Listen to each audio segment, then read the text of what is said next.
kind of, how long are we sticking with it and all that kind of stuff, because this isn't for the masses. You're not going to be getting loads of people tuning into this and, kind of digging into Evolve, because it is that level below.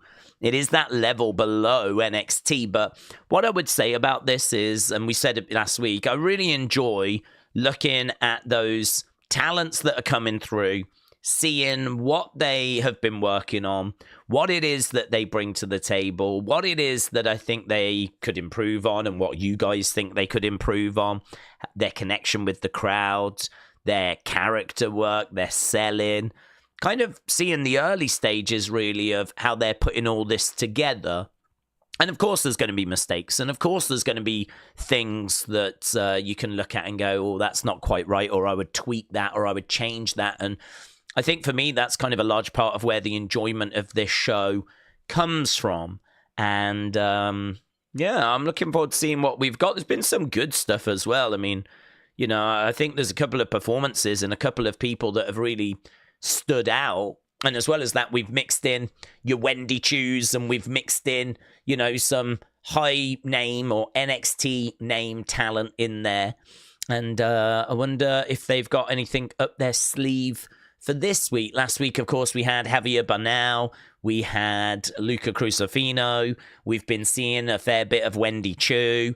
Seems like we're using Smiley Kylie Ray for a bit of a story at the moment. She got given a note. We don't know what the note said, but she didn't want anything to do with it. Kylie Armstrong keeps appearing and kind of shouting and making her voice heard.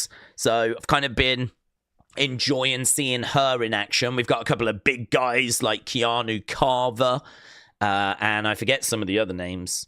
But like they're circling around each other. It seems like we might be getting a meat match at some point. Big meaty men colliding. And yeah, there's just, Swipe Right, of course. They were pretty fun. Tyson and Tyreek were around. There's bits going on. There's little threads. But obviously we're still in the early stages. So we're still kind of learning about the roster. But yeah, I'm here for it. I'm here to see what they've got up their sleeve for us this week. And that'll be in about 50-odd minutes' time. But before then, we can jump into the chat and throw around a few thoughts and see what people are saying. Hey, Jobson, shout out to you. Appreciate the kind words. I think we've still got the chat on screen for the stream we'd just done. We can fix that. We can fix that. Look, we're giving away all of our member stream secrets. Oh my God. Oh my God. All our member stream secrets are out in the open. There we go. Right. Aaron, hello. Shout out to you. Said, what do we think about WWE potentially buying TNA with the releases yesterday? I have not heard anything about this. To be honest with you. I know about the releases. I heard about Gail Kim. But news to me that there's rumors doing the rounds that WWE could be buying them. I'm just having a look, seeing. Has that come from like Fightful Select? I know that they had a big article going up today that they were. Here we go. So this was 8 hours ago. Ooh, very big. So 8 hours ago, in a shocking move, TNA fired Gail Kim, Ariel Phenomena, and others. Over a dozen TNA talents have reached out to Fightful regarding the news of Gail Kim's firing, which was met with shock, disbelief, and anger. It's a unanimously unpopular move. And others there said they were scared for their jobs as well.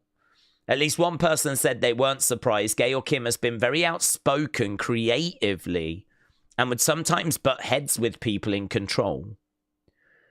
We're told that Kim was very direct about her complaints.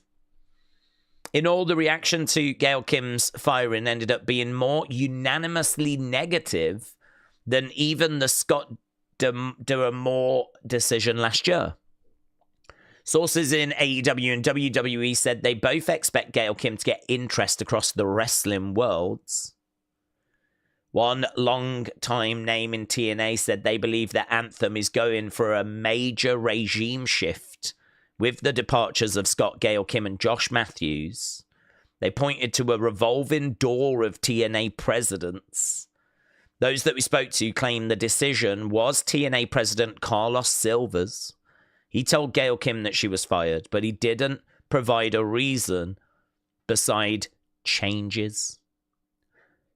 Tommy Dreamer was moved to a talent relations role.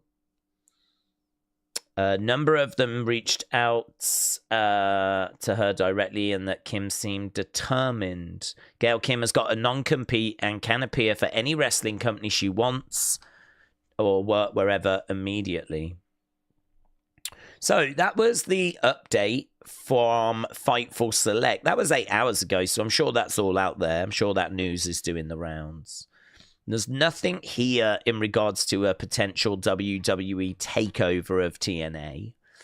So I don't know how serious that word is about WWE taking them over. I don't know. Some people think TNA is heading for a sale. I know they're just rumors, but it's interesting. Well, honestly, I don't know. I mean, I really don't know. I think there is a need for a third brand. I think they've worked at making NXT that. It's still not quite that, because I think a third brand probably would have a third world title and a third women's title. I sort of feel like, you know, a show on a Monday, a show on a Wednesday, a show on a Friday. And I feel like the roster is big enough. The interest in WWE is big enough. Whether you would then just move NXT back to being more of a developmental thing, but you know, WWE make their money by selling shows. You know, they make good money from ticket sales and merch sales, but we know that the key driver for them is getting a big deal for Raw, getting a big deal for SmackDown, getting a big deal for the premium live events, getting, you know, a deal for the back catalog, right? And so things that they can sell, I mean, they get 20 odd million, I think it is, for NXT. So, and that's NXT, that's developmental. If they had another brand that they could shop around and try and find a buyer for. I mean, the thing is, in this day and age, content is king. You've got all these streaming platforms that are looking for dedicated fan bases. So Disney Plus, ESPN Plus, you know, Paramount Plus, all the pluses. They are looking for content. Obviously, it's got to be right for their channel. But if you've got a brand like WWE and you've got a show that's got some big names on it, some star power on it, you could sell that show for quite a bit of money. So I've not heard anything about a third brand. A lot of people would say NXT is that third brand. I think NXT has really took a big step forward with the arrival of Evolve, because I think what Evolve does is Evolve is now the first place for talent to go, not NXT.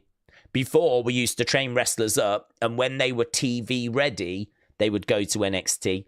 That meant that the standard was quite low, to be honest with you, because the standard of being TV ready is quite low.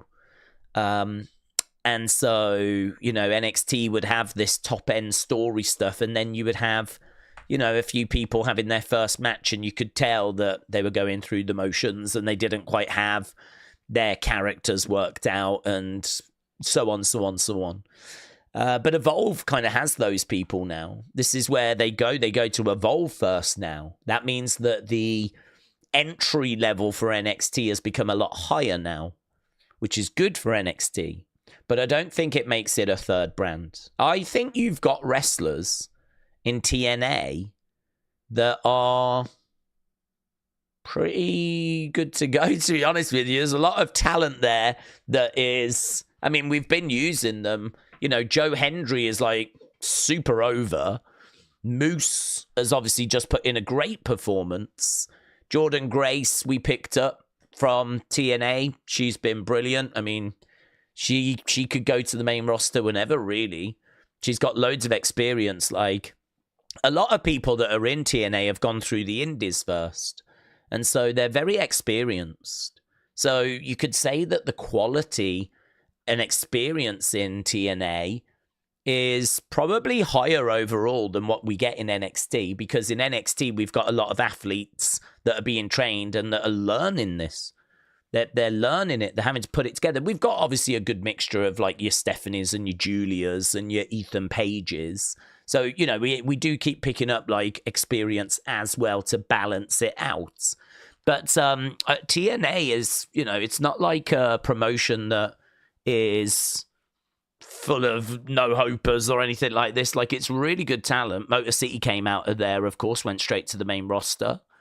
The Rascals are in there at the moment. Ace Austin, you know. They had Speedball Mike Bailey, who I really liked. Sadly, no longer there anymore. But, yeah, there's some real talent in TNA. So, you know, could you purchase that, mix it in with some talent that's not getting on TV, drop in a couple of big names from the main roster, put in a few NXT stars, your Trick Williamses and your Stephanies and whatever, and, you know, have you got a bit of a third brand there? Have you got, like, could you make that a third brand and still keep NXT going? I mean, TNA exists anyway. Do you know what I mean? It exists in its own right. It's the third biggest promotion anyway, so I really don't see that as being like a massive... It exists anyway. We're not creating anything new. We're just trying to elevate it and make it a bigger deal. Can you make it a bigger deal? Can you make it the third main roster brand? That's what I'd be thinking. I wouldn't be using it as developmental. I'd be thinking, can I get this as a third brand? Can I shop this around? It's probably going to be third in the pecking order. It's going to be, you know, well behind Raw and SmackDown, which are well-established brands. TNA, do you change the name? I don't know that they're doing this, by the way, but we're just chucking around, would it be a good idea? I don't hate it. I think you'd have TNA loyalists that would be concerned, and I would understand that. I would imagine some would probably be formed in its place, a breakaway, like Impact might be reborn or whatever, you know. But no, I've not heard of any rumors. It's all kind of, I think, you know, just being whispers or whatever. I've not seen anything to say that that's what's happening, but I wouldn't hate it. I really would not hate a proper third brand. I really would not hate that. I mean, we sort of had that with ECW when we had Raw and SmackDown and ECW. And I think NXT's kind of meant to be that now, but it still has to be developmental, you know? NXT, for me, love what it's doing. I think it's found a groove, but it's never going to be able to be totally free of being developmental. It's never going to be able to totally escape that. So it's always going to be sort of where it is now. Which is fine, great, watchable. We enjoy it. It's been probably the best show this year. So I'm not even looking to change it. But what about a proper brand that NXT stars get called up to a third one of those? I could fit that into my schedule. I could fit that in. I'd be down for it. And if we use TNA as the template, no complaints.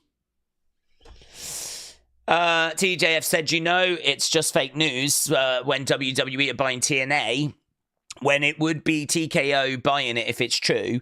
Would be good if they did and kept it separate and same as now and just doing crossovers. I don't think it'll happen. I'm not expecting it to happen. I give it a tiny percentage. So I'm not expecting it, but it's kind of interesting to check around. Would it be a good idea? Would it work? Would it be something that people would want to see? WWE should definitely bring Gail Kim in to run the women's division. There's no need, Daze. Anti-monopoly laws. I don't know about that. I don't know where we would stand on that, because you've still got AEW that's out there and you've got other promotions that are out there. You're not You're not tying up everything, are you? You've still got AEW out there. You've still got MLW out there. There's still other promotions that are out there. But it's an interesting thought. How legally would it stand with WWE purchasing the third biggest promotion? But I don't know. I don't know enough about it to know if that would kick in or not. But because I can think of other promotions that are out there, that makes me wonder if those laws would apply. But I don't doubt you would probably know more about that than me. King Yeti said, wrestling by gods. Hello, King Yeti. I hope you're doing well, my friends. Shout out to you. That's an interesting one to chew over, though, Aaron. It's an interesting one to chew over. Okay, let's get some comments read out, shall we? And we'll see kind of what the community are thinking about. Hannah, shout out to you. And a B. Daze, with Saraya gone from AEW, would WWE benefit at all from her, as her run has been lackluster? But it wouldn't be surprising if she had to sign NDA to escape from Guantanamo Bay after talking live. Guantanamo Bay. That is funny. I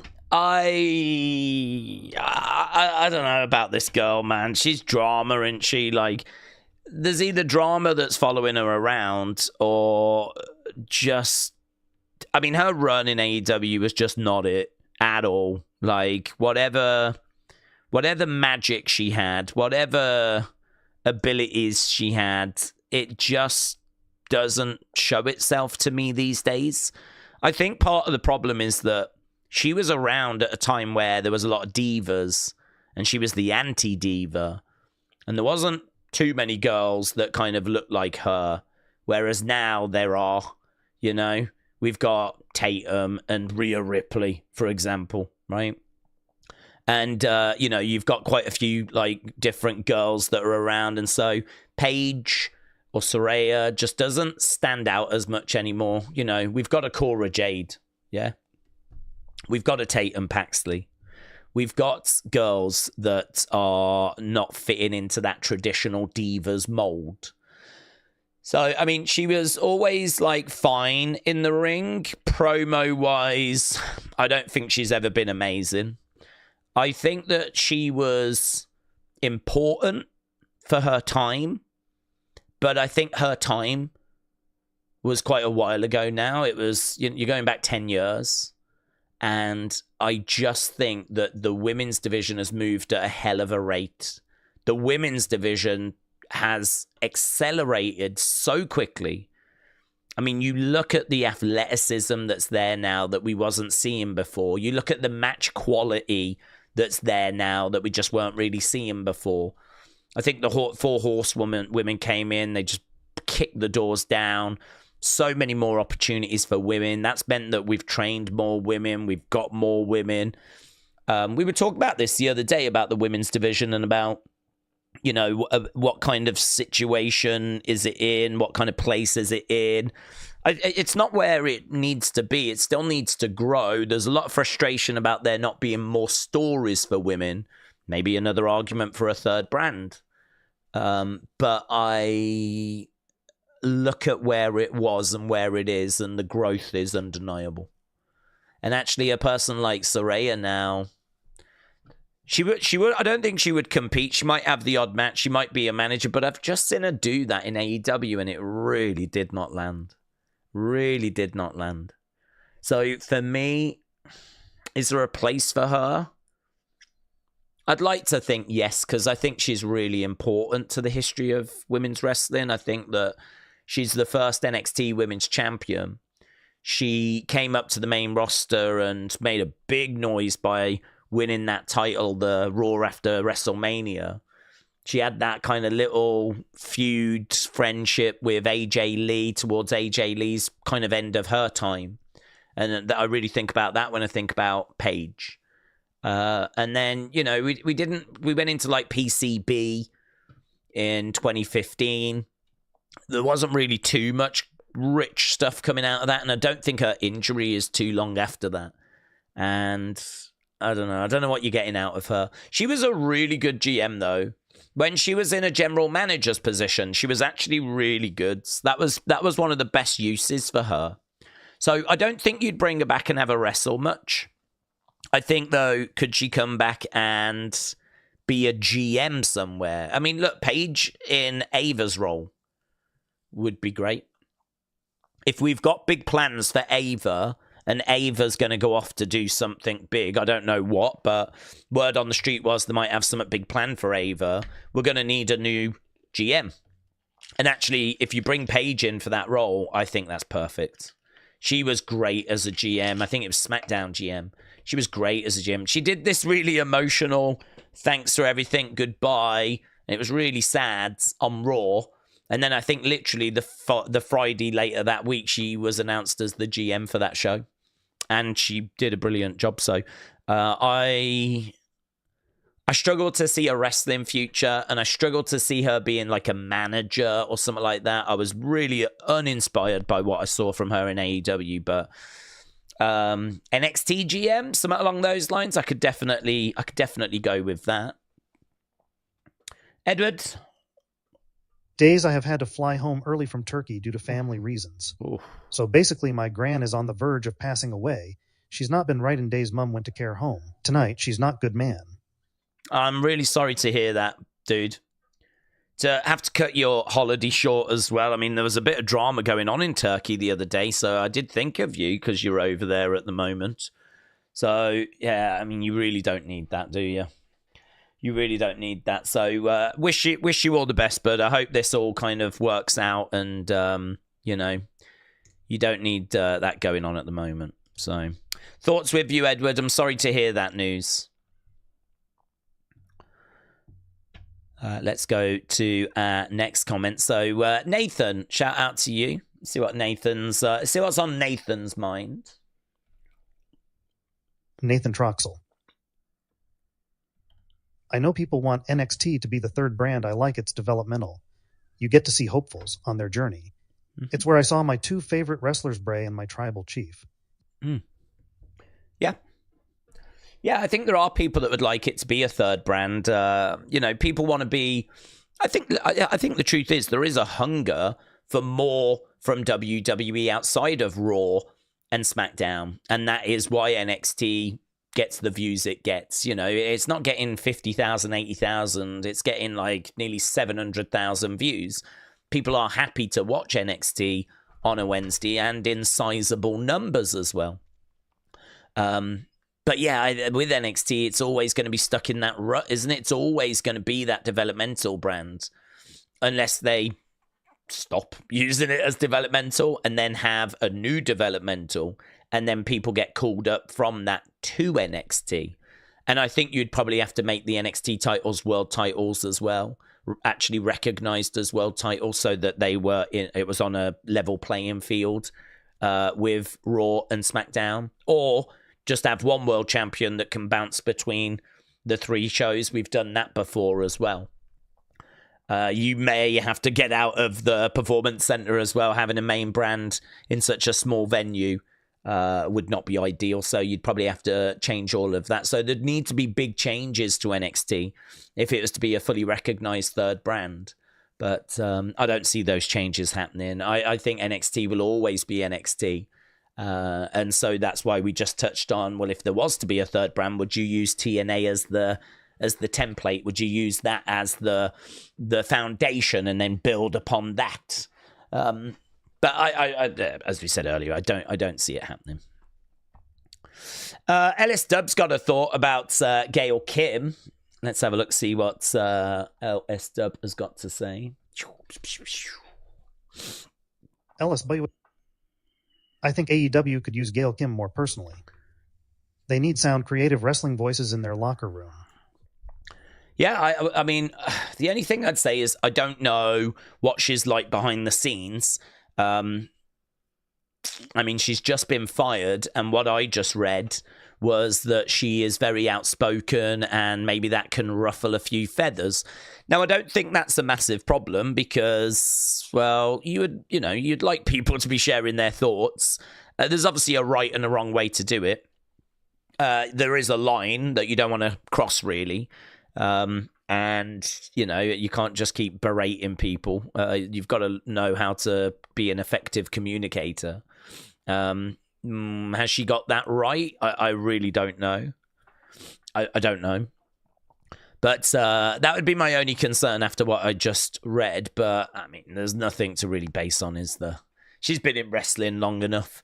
I'm sure she knows what's right and what's not right, what's right and what's wrong. How to talk to people, how not to talk to people. So, I don't know that there's a big concern there. But that would just be something if I was WWE, I'd be a bit like, oof. It's not a great sign that you just got fired. And plus, also, WWE have got a really good relationship with TNA. It'd be nothing for them to give them a call, hit them up, and just get the inside details, the inside scoop, you know? If she went to WWE, or I don't know, AEW might call them up. I'm not sure. But a great mind. I've no doubt about that. She was a brilliant talent, a brilliant wrestler. But, yeah, unusual to hear of someone of that caliber kind of losing their job. Does make you wonder kind of what's been going on behind the scenes there. That's my only point. Dean? Dean Kohler. Daze, I'm going to level with you real quick. I'm having a tough time at work and seriously thinking of just walking out and quitting. You and this community give me an escape. So thank you for that. Sorry to hear that, bud. I've been there. I've been in a situation where I just really hated going to work, just really struggled with it, didn't get on with... I think everyone has that. I think when you go to work, I worked in retail, and there was a couple of occasions where... for example, there was one occasion where there was a girl that was sleeping with the manager, right? And as a result of that, all of a sudden... she got promoted, right? And she was then not my line manager, but she was at a higher level than I was. So she wasn't my line manager, thankfully, because that would have done my head in, because she was not great, right? She was not good at her job. She was not very quick. She would always have to go to the manager to check on, like, what kind of communications to send. You could just tell... she had not been hired because she was the right person for the job. That's the best way of wording it, right? And I really struggled with that, because you can see there's like an injustice there. You can see like what's going on. And that was like annoying. But thankfully for me, I wasn't in that section. So, I was able to kind of distance myself from it. But I had people from that section like complaining and moaning and, really struggling. And they were my friends as well. And, you kind of look at that. That's just one example. There's loads of occasions where there's things like that happen. There's so many different stories like that go on at retail and offices, and I'm sure you lot have had all those kind of experiences. And moody managers as well, where a line manager will come in and they just don't take a liking to you. Only ever had that once, and thankfully it kind of worked out over time. But other than that, I got on really, really well with everyone. But I did work in a lot of different shops for a lot of different people. So I suppose it's just natural that at some point there was going to be, a clash of personalities or something. I'm not sure. But I get you, bud. I get you. That's a tough one. That's a tough one. I think like sometimes you do just have to kind of get your head down and just focus on, I'm doing this for the money, and sometimes it is going to be a bit of a slog. But what I've always found is that it does kind of ease up eventually. It does kind of work itself out, or you can find a way forward. But it depends what your issue is. Of course, it might not even be you're struggling with people. You guys ever work with someone who would break into people's farms and stroke their cows at midnight when no one was watching? No, I've never worked with William Hensey, no. I've never worked with William. I wouldn't want to. Lisa said, Daze, here's a solution for the Bianca ref situation. Okay. Naomi comes out and murks Bianca. A real ref comes in and finishes the match with a clean, clear count. No dispute on the outcome. Yeah, I would be okay if we were to do that. I mean, as long as there was no distraction. But to be honest with you, the reason why they've put her there is to cause a distraction, to cause a problem. That's the reason why she's there. So if we did take her out and there was no distraction, no issues, I don't think that's why she's been put into that position. Bottom line, I think we're going to get the triple threat. This is the direction they want to go to get there. I don't mind the triple threat. It's fine. It's just really interesting to see how they're going about it. And for me, this is just a bit silly to put Bianca in the middle of this thing. But whatever. It is what it is. It's not that big of a deal. I expect her to play a part in the finish. I expect there to be a DQ. If they do go down your suggestion road, that would be quite refreshing. Imagine if Bianca gets taken out and then we get a different referee come in. It's clean and that's it. Just nice, clear. And then we just get a singles match at WrestleMania. That would be... I'm not expecting that, but that would be pretty fun. Kim's Chains, shout out to you. It is going to read it. It just takes a moment. Here we go. Oh, it's happening. Maybe TNA could be taken over by someone like Heyman or Bischoff, and it could become a bit of a rebel organization with an affiliation with the WWE and WWE and the other indies. Yeah, it could be fun. I get the vibe that some of you don't mind WWE sort of taking it over, but keep it at arm's length.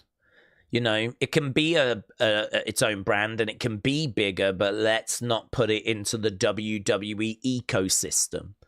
So it was interesting. That's interesting. As you say, like a breakaway thing. I think there is a desire for, but I don't know how much, for a promotion that's a bit more ECW. I sort of feel like with AEW, it tries to do a lot of stuff for a lot of different people. ECW didn't really do that. ECW was hardcore, extreme. It had some great wrestling. You still had like Rey Mysterio appearing on there, putting on great matches. So, I mean, they did, have like good matches on there, but each show it would be extreme. It was adult content, And so I do wonder about in 2025, if you was to have a late night wrestling show in America that was a little more extreme, that pushed things a bit more, the kind of stuff people get upset about, the spike in the back and all that kind of stuff, the stuff people say goes too far. Listen, if the wrestlers want to do it, I'd like to think that they make sure these things are as safe as possible and that the any damages, or any risk is reduced. I do wonder what an ECW would kind of look like in 2025 and how popular it would be. And, would that be something that like UFC fans would think was credible? You ask a UFC fan about, do you watch WWE? They'd laugh at you. A lot of them would laugh at you. They see it as like a kid's show. I think a lot of people see it as a bit of a kid's show. I mean, you do tend to get into it when you're a kid and then tend to stick with it. There probably isn't a lot of adults that get into WWE when they're adults. It probably is you watched it when you was a kid and grew up with it and just stuck with it, right? That's what happened to me. I know that's what happened with a lot of you. What about a wrestling show that's a bit more adult orientated, that maybe has a bit more credibility amongst adults that don't watch, that really show them stuff that makes go, Jesus, I mean, kind of jumping off higher platforms and, weapons and maybe some scantily clad women and stuff like that. I mean, would it be, you couldn't do that under the WWE umbrella. It would probably have to be its own separate thing. I suppose in a way it'd be like a GCW, CZW, but it would have to go further than those. And it would need to be bigger than those. But I do wonder how that would do in 2025.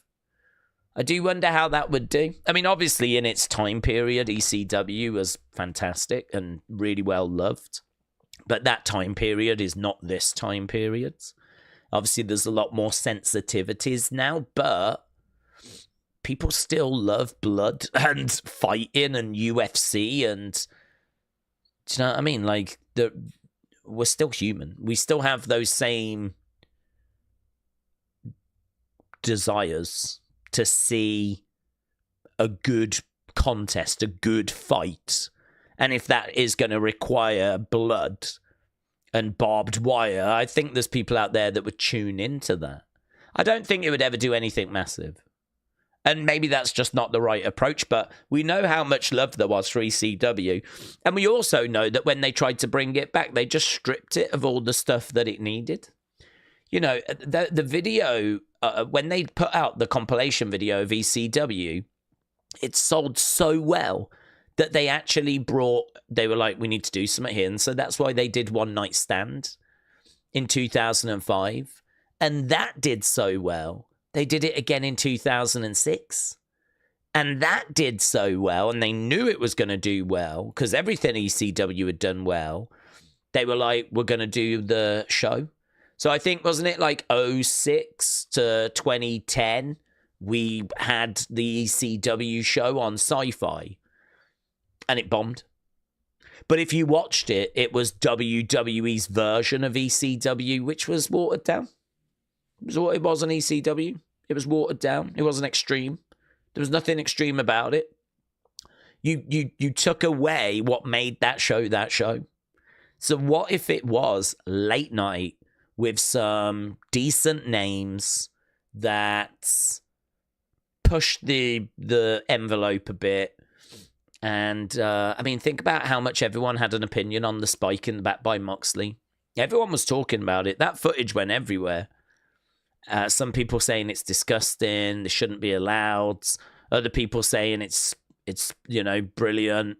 Respect to him for going that far. It would divide opinion, but it would provoke opinion. And in 2025, that might not be necessarily a bad thing. I don't know. I really don't know. I would not. I'm not talking about turning TNA into that, by the way. I'm just saying that if we was going to have a company outside of the WWE umbrella, where's the gap in the market? Because we've already got Raw, we've already got SmackDown, we've already got AEW. So where's the gap in the market? What gap needs satisfying? And I do just wonder about that ECW gap. Because there are companies that cater to it, but they're pretty small. Your average person ain't going to even know they exist. Food for thought again. Just food for thought. Dean is giving us an update on his job issue. Let's see what Dean's got to say. Dean Kohler, member. I got a boss that is more ego than Ethan Page. You breathe wrong, and he's threatening to suspend you or write you up.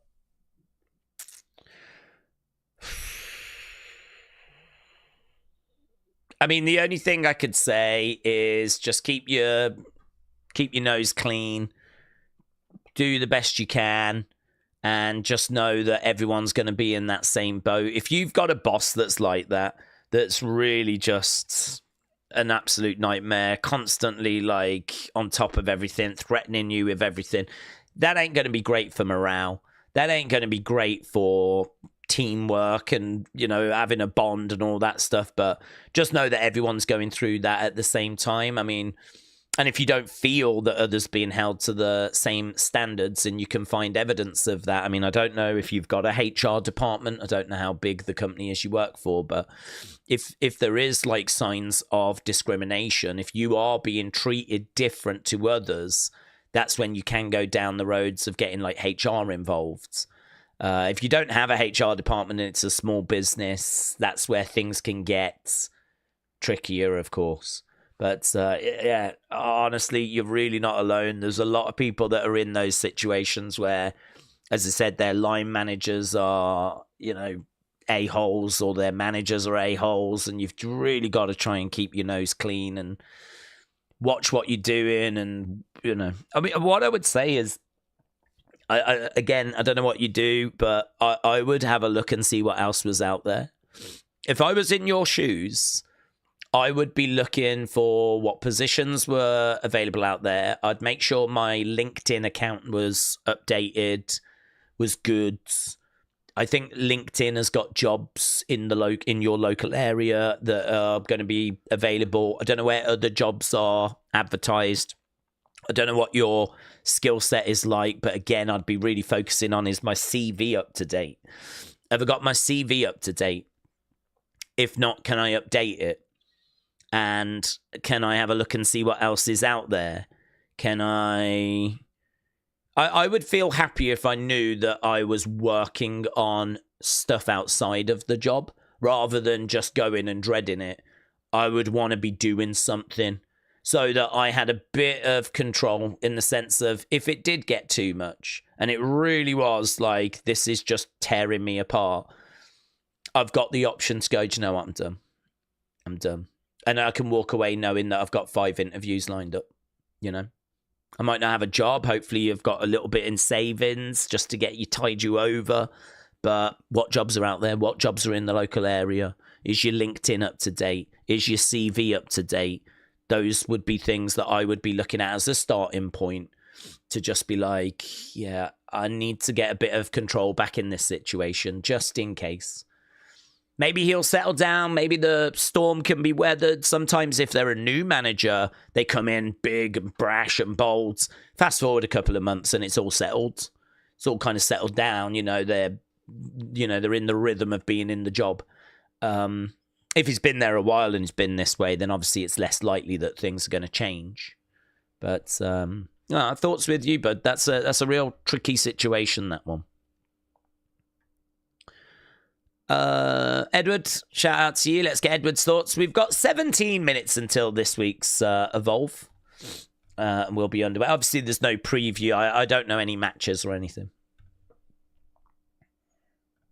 Here we go. Here's Edward.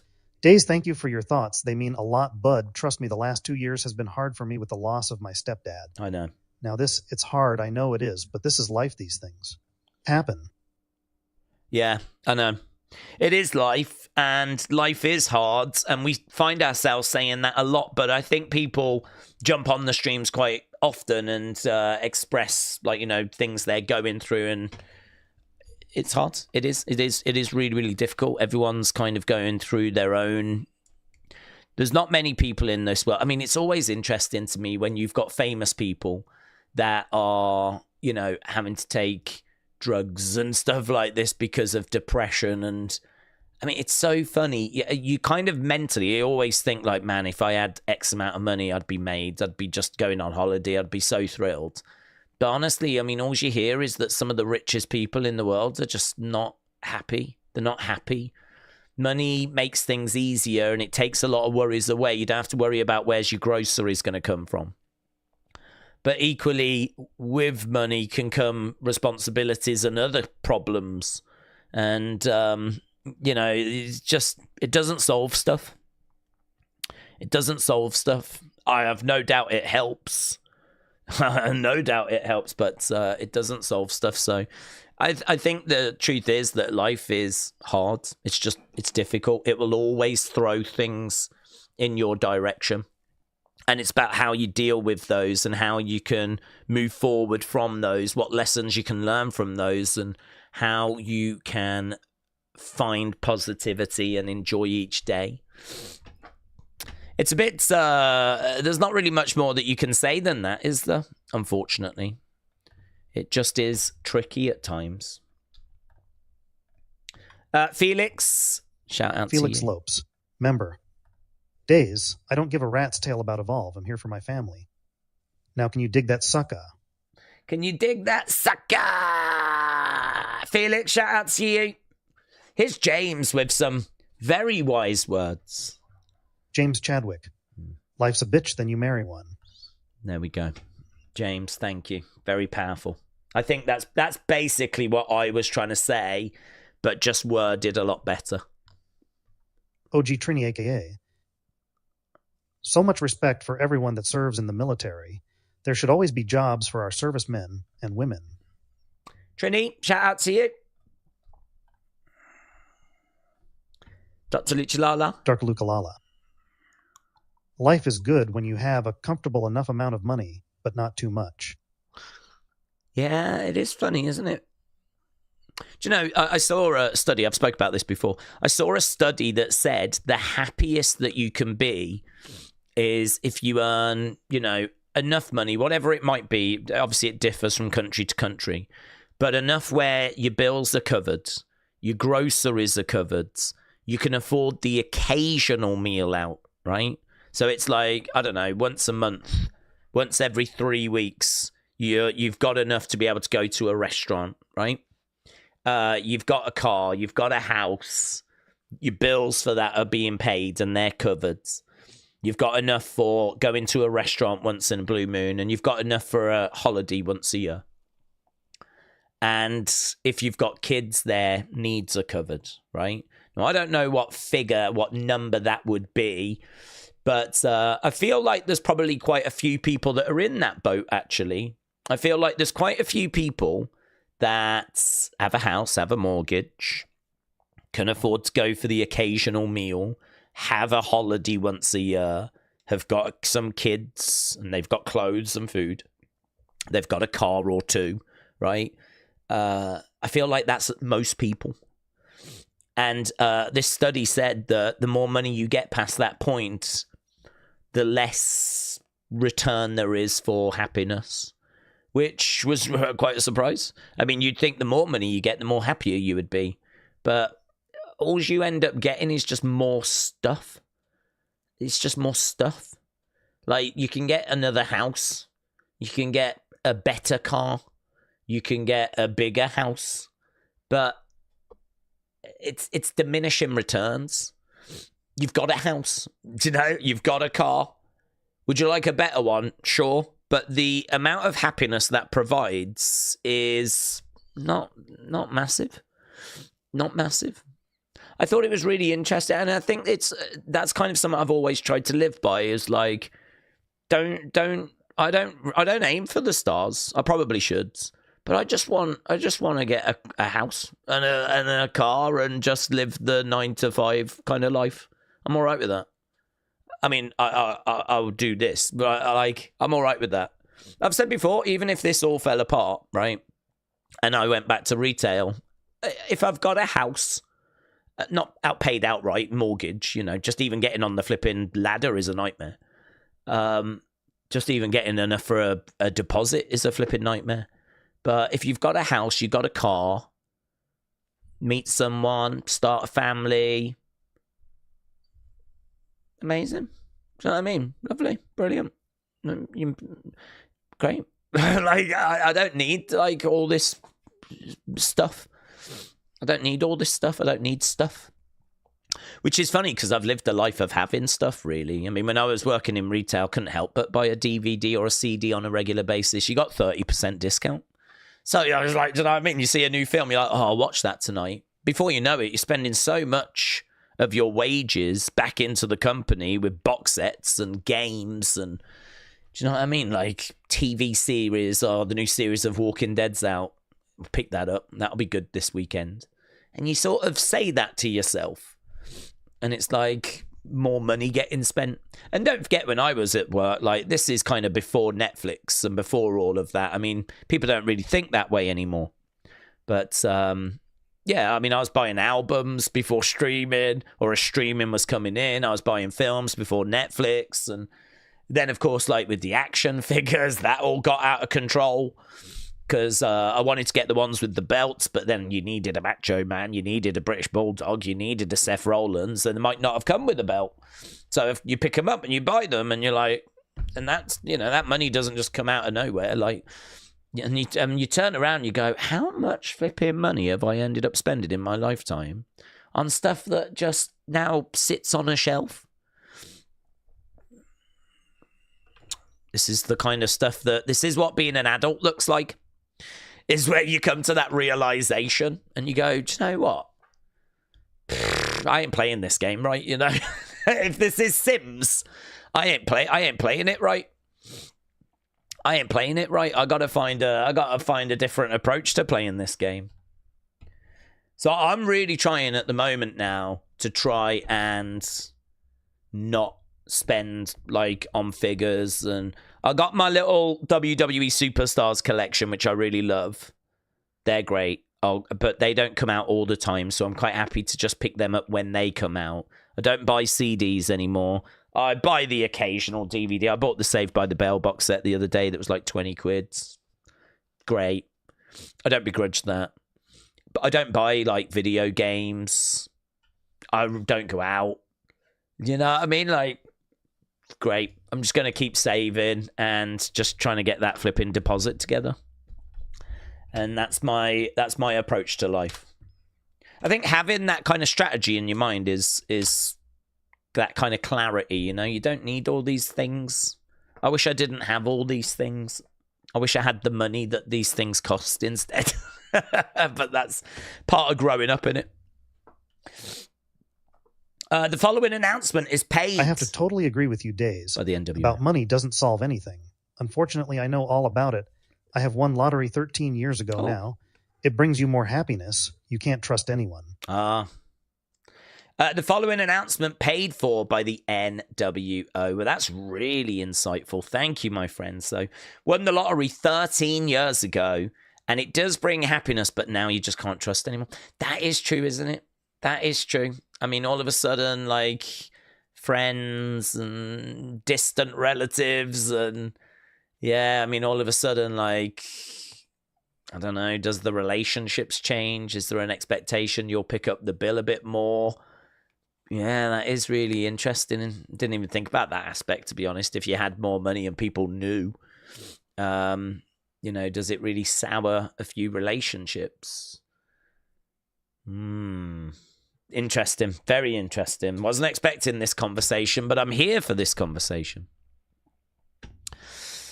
Naito said, I'm not joking. If I won, I would have bought all the regulars here a ticket to a show. Oh.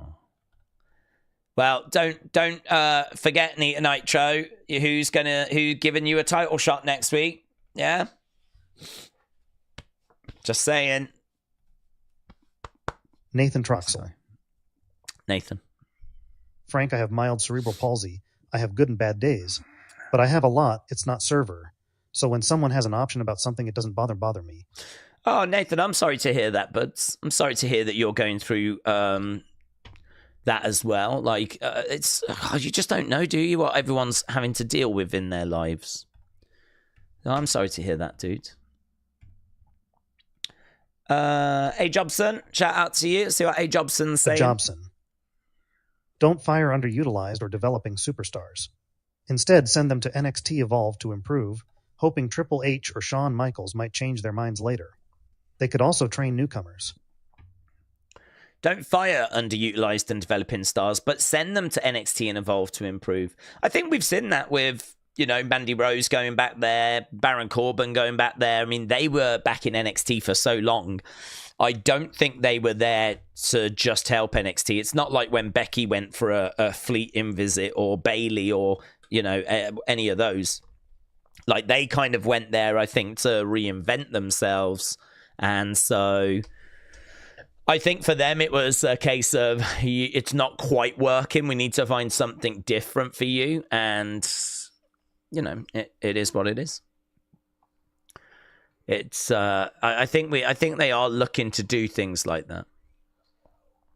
Okay, we got 5 minutes. I just need to set up Evolve. Here we go. There we go. And it is set up. Right, it should be starting soon enough. Oh, yeah. I keep meaning to do that. You can have a trailer playing, can't you, before you go live? I was like, I should have a Wrestling Daze trailer. So this is a trailer all to do with WWE ID that they're playing at the moment. Right. James said, if I won the lotto big money, I wouldn't tell any mother effer. Wow, that might mean that you have one already. And James, I just want to say, you look very attractive today. Very attractive. I can't see you, but I can just sense it. I can just sense it. I think you're looking very cute. King Yeti, shout out to you, my friends. Firing in some more gifted Wrestling Daze memberships, and the Hall of Fame thing will be going up tonight. I know we've been talking about it for a fair bit, but it will be going up tonight. Obviously, we've had a couple of big shows with Raw and NXT. Not as big tonight with Evolve. Only goes for an hour. Doesn't even do an hour, does it? It's basically 40-odd minutes. But, yeah, we will be getting nominations for Hall of Fame tonight. So, King Yeti, shout out to you, buds. Shout out to you. Nightmare said, it's on Tubi now. Oh. Well, surely not yet.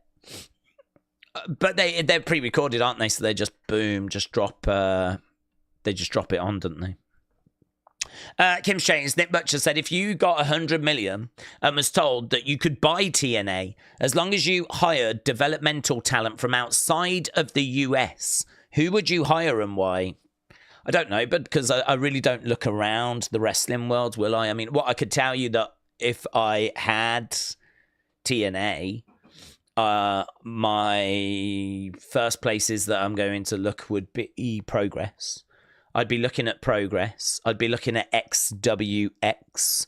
I'd be looking at Beyond. I'd be looking at MLW. I would... Well, I'd be looking at Rev Pro. I'd be looking at probably Noah, maybe Stardom, maybe Marigold. You know, I'd be looking at those kind of places. In fact, there's quite a few names that popped up quite high in the PW 100, 200, you know, the top women lists. There's a few names that popped up there that's in Marigold and Stardom that I was not familiar with. So I would definitely want to go and see what's happening over in Marigold and Stardom. Me and James love Cara Noir. I definitely want to try and get Cara Noir. There's a couple of names like that man like Doris. I keep seeing loads of clips of him now. I think he's kind of done some stuff on TNA, hasn't he? I'd like to get Millie McKenzie as well. I thought she was really good in NXT UK, and I think she's got a lot of experience. So I like Millie McKenzie. I like man like Doris. I like Cara Noir. There's a couple of names, I couldn't tell you them, I don't know them, but that were on that kind of PW 100 odd list over in Japan. There was a guy in Beyond, I forget his name, but he was, I became aware of him because he was in a music video, that was filmed at Beyond. And he had a really fun, like, throwback vaudevillains type gimmick. We were looking at one of his merch shirts. Oh, I'd probably get Little Mean Kathleen. She's pretty fun. And yeah, there was a guy that's a bit like Vaudevillains. I forget his name, but he's in Evolve. I'd want to check him out. So he would probably be on my radar. I might even go and get Mystico from Mexico, who was like Sin Cara, because he keeps winning Mexican MVP, you know, for the Wrestling Observer Awards. So I'm surprised no one's come in and picked him up, because he keeps getting that award of being the best in Mexico. So, I mean, he would seem like a bit of a no-brainer to go and get. I don't know about anyone that's been released that's kind of out there. I'm trying to think if there's any talents. I mean, you could go and get Dijak, couldn't you? I don't think Dijak's popped up anywhere. So, I mean, Dijak's out there. I always liked Dijak. I thought he was a good talent. But, yeah, these would be kind of some of the names. Oh, yeah, James, Dijak. Yeah, Dijak's a good shout. But it's up. It is up. Dijak's in MLW now. Oh, is he? Hey, I'd get Zilla. Everyone keeps banging on about Zilla, don't they? What about if I had Zilla? I'd get Zilla. Bum, bum, bum, bum. You could get Carmella. Okay, here's Stevie. Here's Ava. We are up and running. That was a good question, Kim Strains.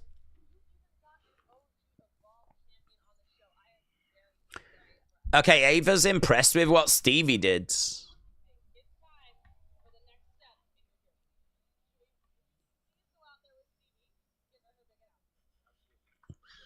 Can you go out there with Stevie to give her big announcement? So what's this? Stevie's going to get... Is she going to be a GM or is she going to be a wrestler? I mean, she is a wrestler. So Stevie has come out. She's like, okay, let's go. So I don't know what she's doing. She doesn't know what she's doing, does she? Special announcement. Okay, she's getting in. She's got the microphone. What's the announcement? Oh, new general manager! Stevie Turner is the new GM of Evolve. Wow. I thought she was about to get in to be a wrestler. That's a... Stevie chance.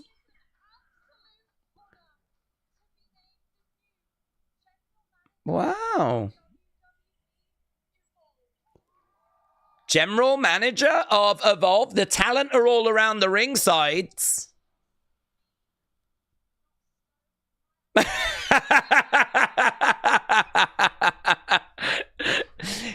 It's great that Ava put her trust in me and not Mr. Stone. They cut to Mr. Stone. It's like... Well, do you know what? Having a GM on the show is going to help.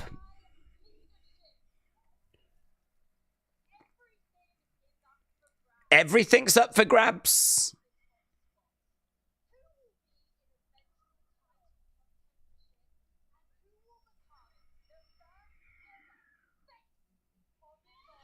Who will be the first ever face of Evolve?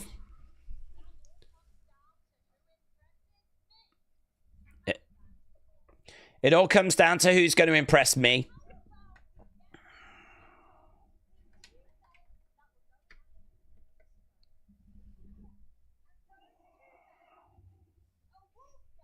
Wolfgang. Oh, yeah, I like Sam Holloway, actually. Wolfgang against Sam Holloway. Well, that is a fun announcement to start the show with. We're doomed, said Mr. Stone.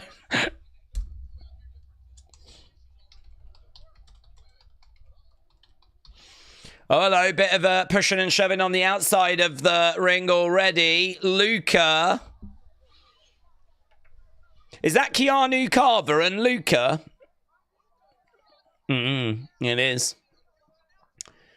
Holloway and Wolfgang. I like Sam Holloway. I think there's something there with him. I'm looking forward to seeing this match. He's got a real moody face.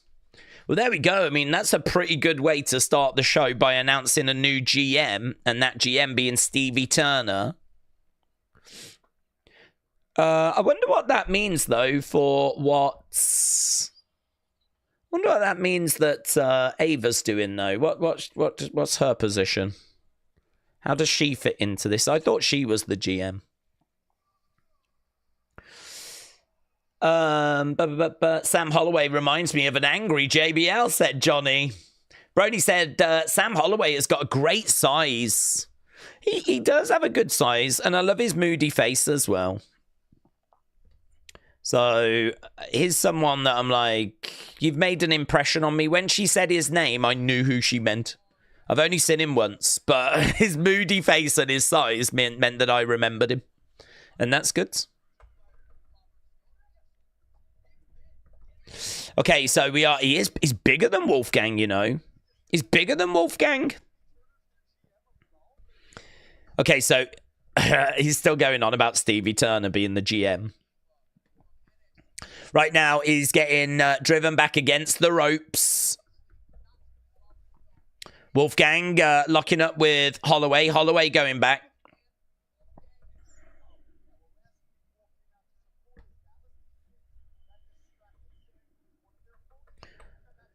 Locking up, headlock being applied.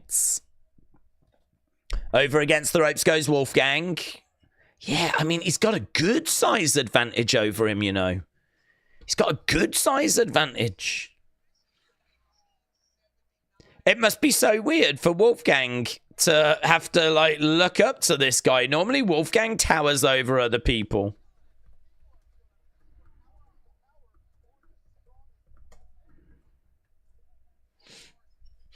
Daze, would you also bring in Sharp Samuels? Oh, yeah.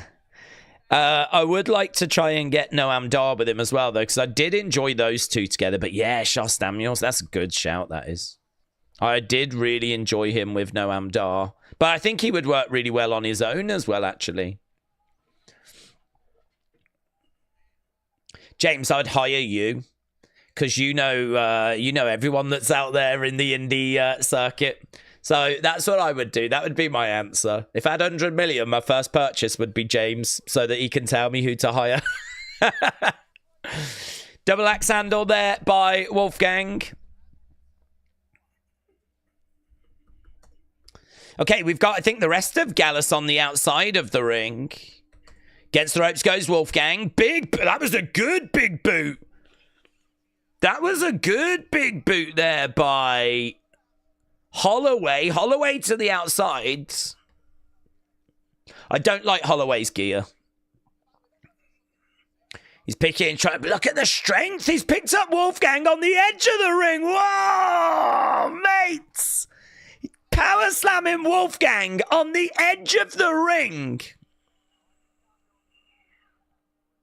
I don't know why, but I really, really want this guy to be wrestling in black trousers, black shirts. I really want him to be wrestling in that. I don't want him in this singlet.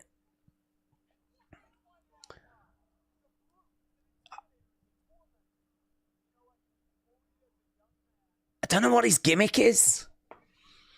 He's dark. He's moody. I think I could see him as like a giant sort of member of a cult. And he's kind of like the giant member in the background that's wearing like a shirt and trousers. And maybe there's like a badge or something, like kind of Schism, I suppose. I could see him in Schism, being the monster of the group, being their brawn type character. He's not quite that size, although I would like to see him face to face with Braun because he's got a size to him. I think I'd change his hair style as well, but I'm not like totally against it. I'm not totally against the singlet, to be honest, because it's black with a bit of silver in there. I'm not totally against it, but I don't feel like we found his character yet. So he's putting the stretch on his... I like that. I do like it when they grind the knuckle in. It's kind of like he's got this stretch and that. Oh. He was bullied at a young age, but now he bullies others. Love that for him. Do you know what, guys? We've said so many times that we're going to be a bullying community. We're not quite there yet. And I think this might be our spirit animal. This might be who we look up to. Nice takeover there. Hip toss 1, 2. Lovely big boot earlier by Sam Holloway. Looked really good.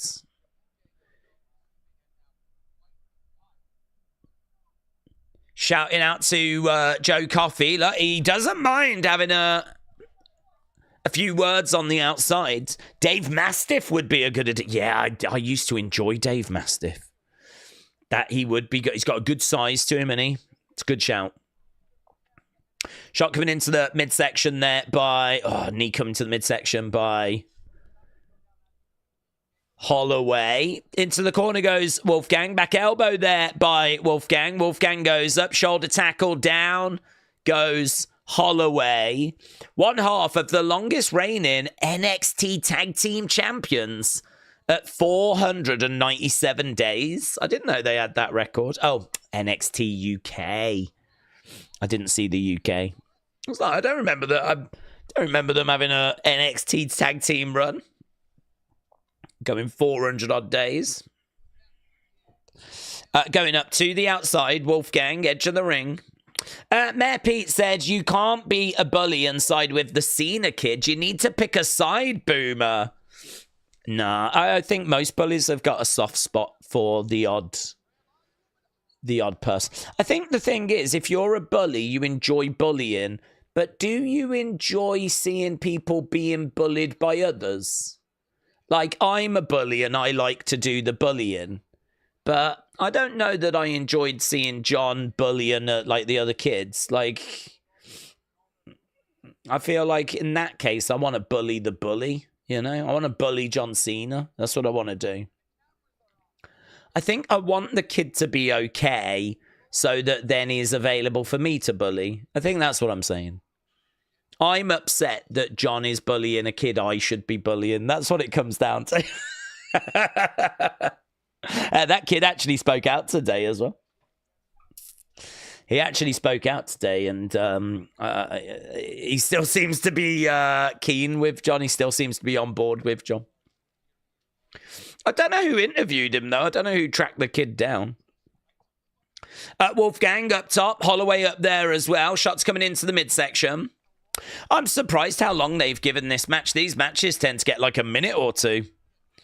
Oh, down goes Holloway. I think there was a raking of the eyes there. Wolfgang. Whoa! Jesus. Swanton 2. Wolfgang getting it. I felt like Holloway did well, and I felt like he ran out of steam, to be honest with you. I think that he obviously has got his limitations. I think that he's good, you know, for a few minutes, and then it just seemed to run out of steam a little bit. But some good stuff in there. I love the big boot that he delivered. The power slam on the edge of the ring, the ease that he picked up Wolfgang with was impressive. And there's definitely something to work with there.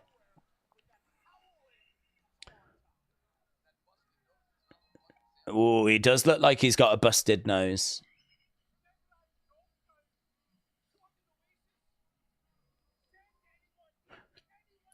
Send anyone, Stevie. Gallus boys on top. Let's go. Send anyone.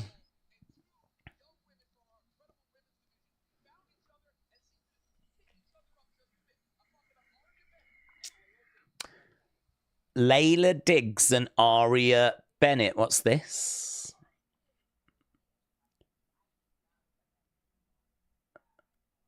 Oh, yeah, she lost quite quick, didn't she?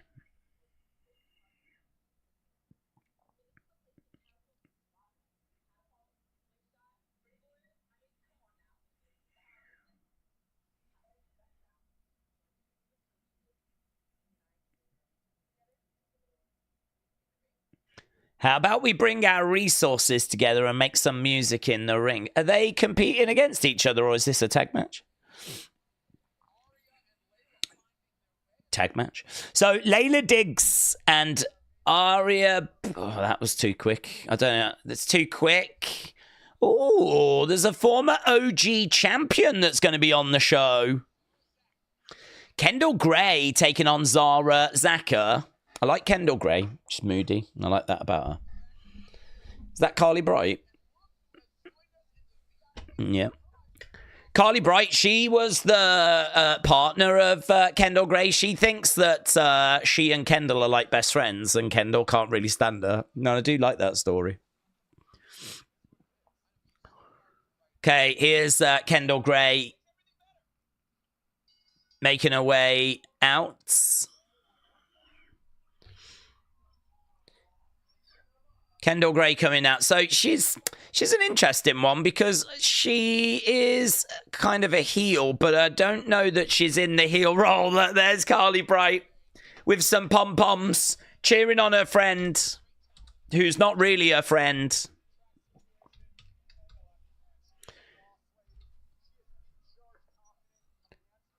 Kendal is a boss lady. She's in charge. Looking for respect. She's in the ring. Puts her arms in the air. Little pose there.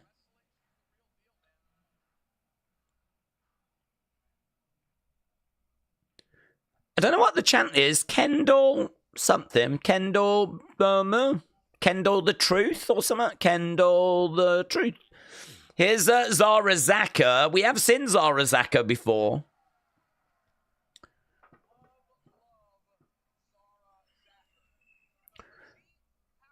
The petite powerhouse.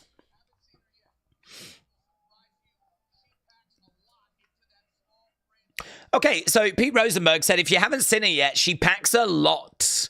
She kind of reminds me a lot of Caden Carter. She could be in into that tag team, couldn't she, quite seamlessly? Caden and Katana. And Zara.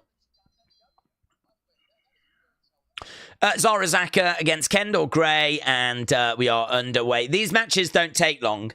It's a real, just a glimpse, really. It's a showcase of what they can do. Nice reversal. Kendal Gray is down, getting round the back. Mitchell, hello.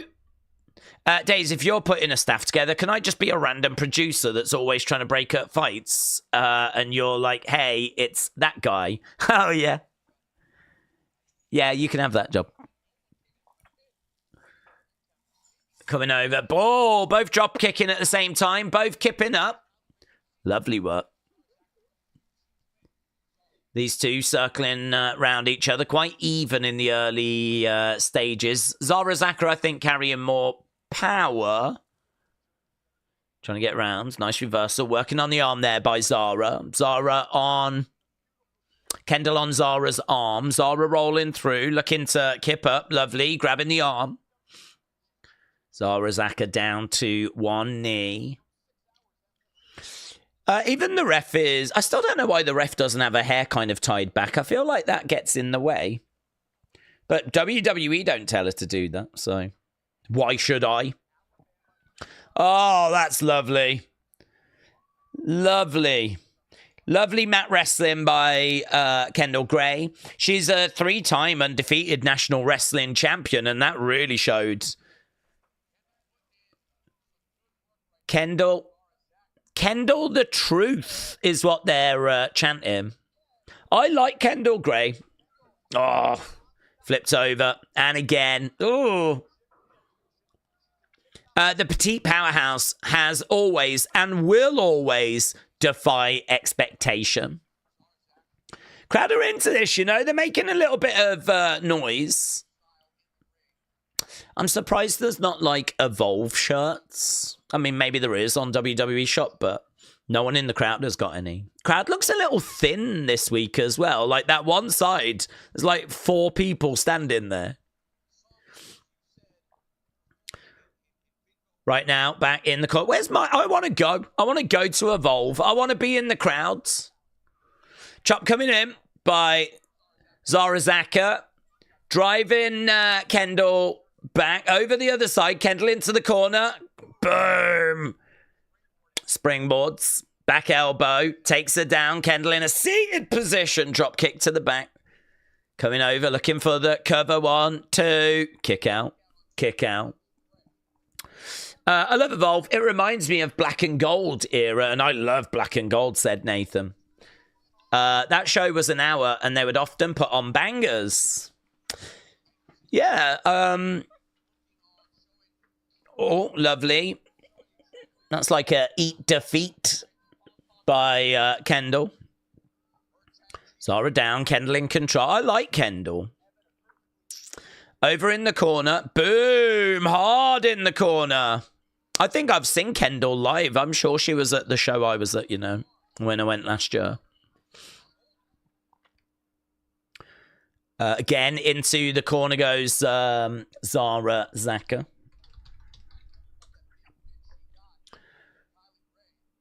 She's looking for a... not a very good suplex there, to be honest. It was too low.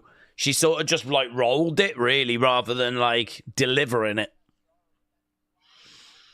Do you know, something we never really think about is how, during a contest, like, your arms could get tired. We never think about it because we're just always watching highly trained professionals, but... You know, imagine you're chucking someone around and like your arms are starting to get heavy and maybe they just don't quite have it. You probably do need to just take that moment to get set to then go into it. If you're trying to do things quick, your arms just might not be there. I don't know that it was that was the problem, but a rare kind of misstep by Kendal. Over the other side, down goes Kendal, right back up. Clothesline there by Zara. Duck underneath. Forearm shot. Nice sell. Down to her knees. Stumbles over to the other side. Uppercut coming in there by Zara. It's a tough little contest, this, actually. Tough little contest over against the ropes. Kick coming in there by Kendal. Going over the other side. On the shoulders. Spine buster. One. Just a 1 count. Just a 1 count. That was a lovely looking spine buster, you know. Lovely looking spine buster, but she could only get a 1 from it. Nice to the midsection, flipping over the top, trying to get her over. Oh, reverse, grabs the leg too. Thought she had outmaneuvered her there, Zara, but no joy. 2 counts for both women. Misses with the boot. Step up in Seguri. This is low-key doing a little bit of cooking, you know. Low-key cooking. We're doing some light simmering. Here we've got Kendal down. We got Zara Zaka going to the outside, climbing up top. She's going big. Go big or go home. Zara Zaka misses. On her feet. Big boot by Kendal. Zara goes down. Kendal back on her feet. Duck underneath. Lovely takedown. Lovely takedown. Looking for the armbar. Trying for the armbar. Gets it. Mate, that was all right, you know. That was all right. I did not find that a chore to watch at all. Kendal Gray got the victory. I'm quite interested as to what people thought about that. Some nice spots in there with the spine buster. Love that takedown. She's done that before.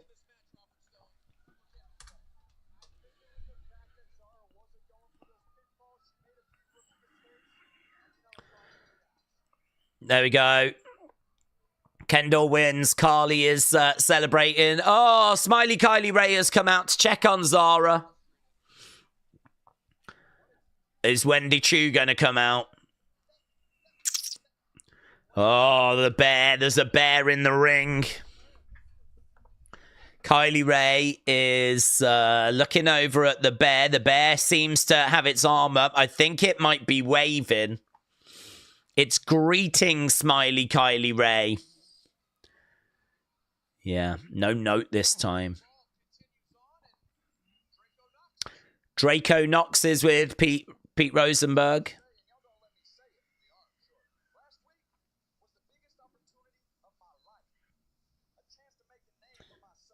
Last week, I had an opportunity to make a name for myself.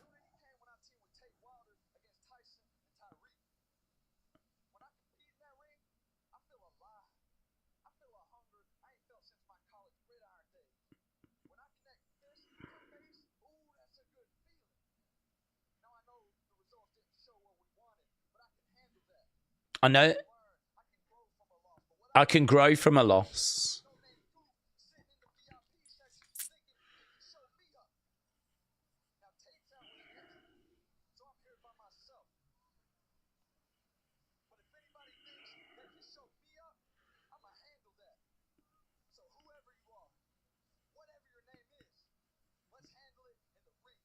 Whoever you are, whatever your name is, let's handle it in the ring. Swipe right are here, lads. Swipe right have arrived. Oh my God, there's so much going on. We've still got a former champion, a former OG Evolve champion. Who are the former Evolve champions? A.R. Fox, Chris Hero, Drew McIntyre, Timothy Thatcher, Zack Sabre Jr., Matt Riddle, Swerve. Oh my God, guys, it's going to be Swerve. Wendy Choo is taking on Smiley Kylie Ray next week. We've also got Joe Coffey taking on Harlem Lewis. Austin Theory. Josh Briggs. It's probably going to be Briggs, isn't it? It's probably going to be Briggs.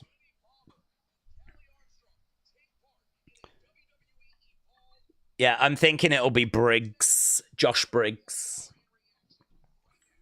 More in-ring action. Swipe righter there. So is Ice Williams. I don't know Ice Williams. Who's that lady? Who's she?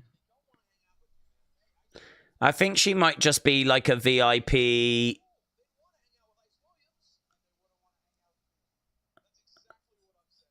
you want a water? No, he's all right. Oh, what we got? Oh, my God. What's this? Oh, Calix! Calix! Calix! Calix is here! Oh, my God.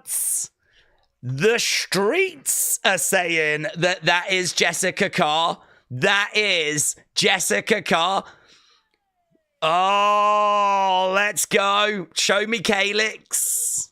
Show me Calix. Look, she's in the corner, just kind of sat on that top rope at the moment. You can see her in the background.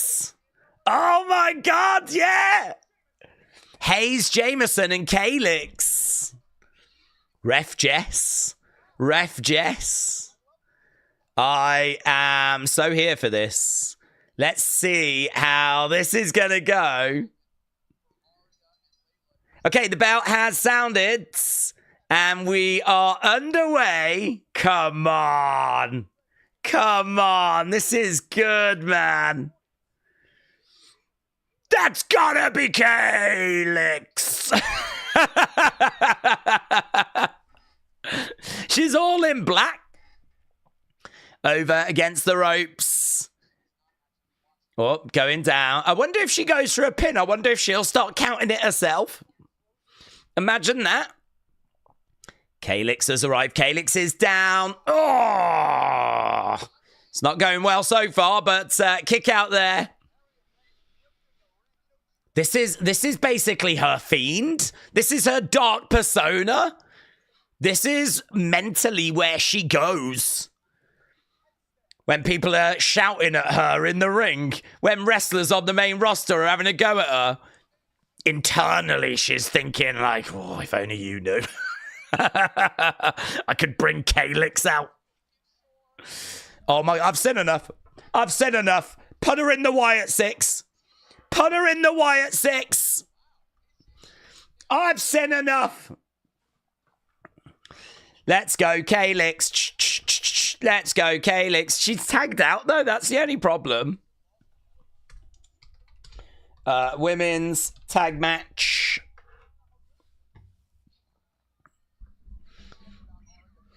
Okay, so unfortunately she's tagged out. I wanted to see more of it. I want her in a singles match.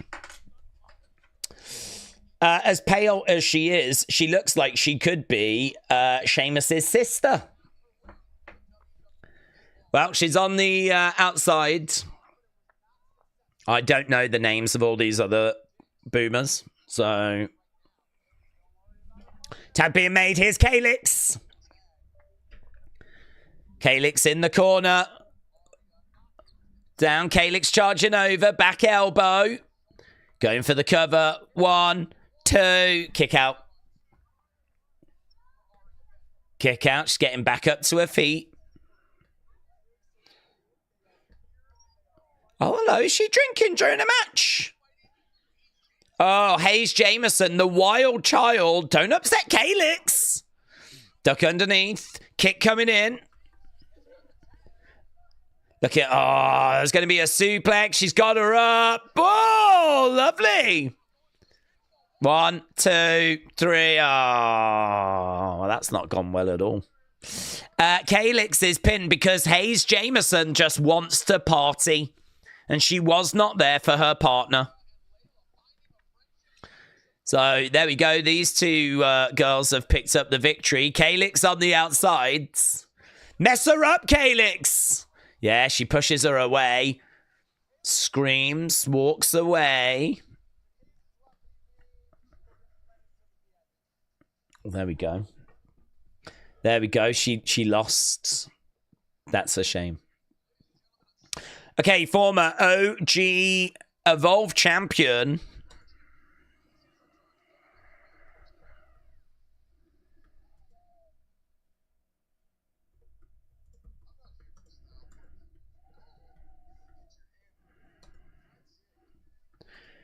WWE. Oh, Timothy Thatcher. Is it going to be Timothy Thatcher? Oh, it's a video package for Timothy Thatcher.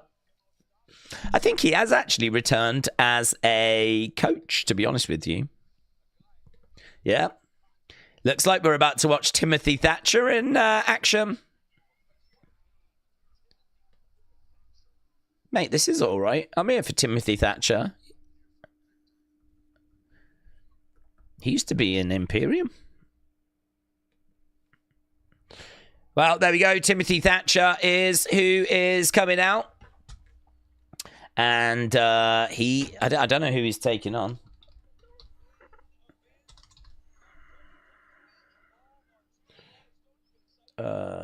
Boom.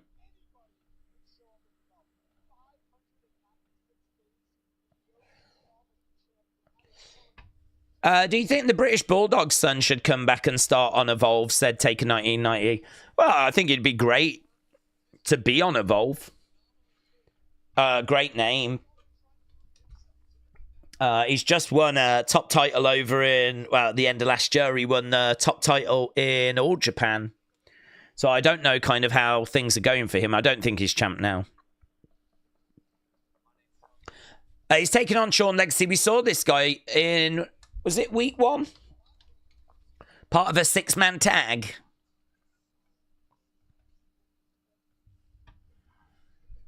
So many people told me I couldn't do it.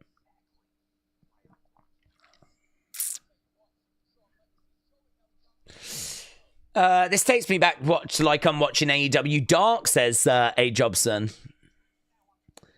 They had such a great rebrand, but all of House of Black just lose now.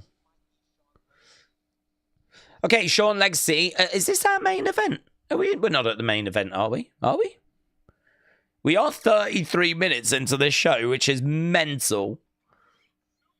It doesn't feel like it's been 33 minutes since we started, but we started with... I think this has been a good episode. I really like the Kendal match that we had. And we got to see Calyx.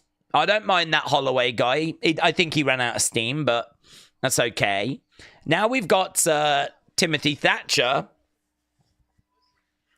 I wasn't expecting to see him, but they must have high hopes for this Sean Legacy guy.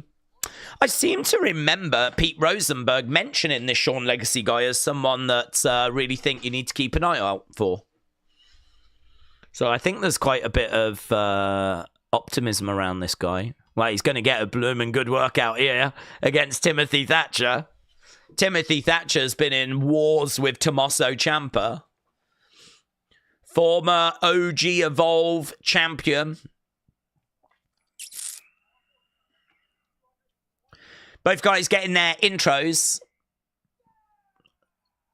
Timothy Thatcher. Look at him. Moody as ever. Like the lost Briscoe. Wrestle Andy, hello. Daze. Today is the exact day the travel to in Hot Tub Time Machine 2. I remember 2015 watching Back to the Future in the cinema the exact day they travelled to. So in Hot Tub Time Machine 2, they travel to this day in the future. How does it compare?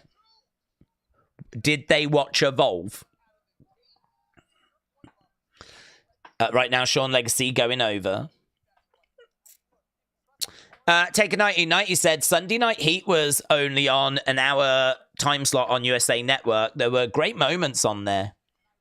Ciampa is smiling somewhere, says A. Jobson. Longest reigning champion, 596 days as champion. He debuted in NXT on April 2020. That's unfortunate, isn't it? We were well into pandemic. Lovely. Okay, Sean Legacy is clearly not someone that's learning how to wrestling. This guy is quick, snappy.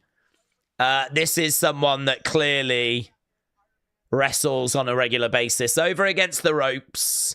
Back elbow there by Sean Legacy. Grabbing Thatcher. Thatcher goes hard to the outsides. Sean Legacy grabbing Thatcher, looking to bring him into the ring. I didn't even see what we scored that Kendal match. We scored it good 98%. Oh, that's not bad. That's not bad at all. That flipping hangs with a lot of what we got on NXT yesterday. Suicide dive there by Sean Legacy. That VIP lady's impressed.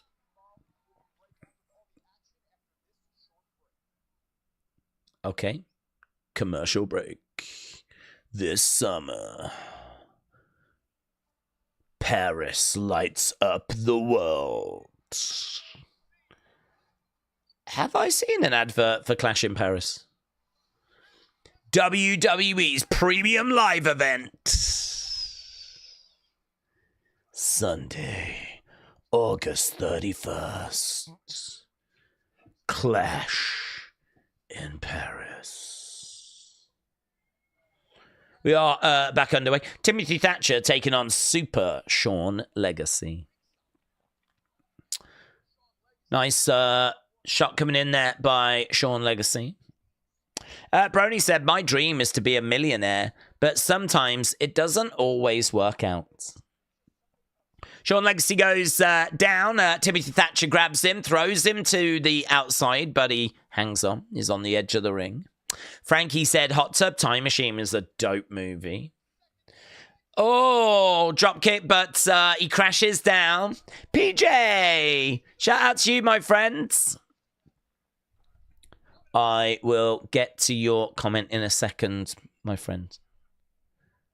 I feel like we might be getting to the business end of this a little.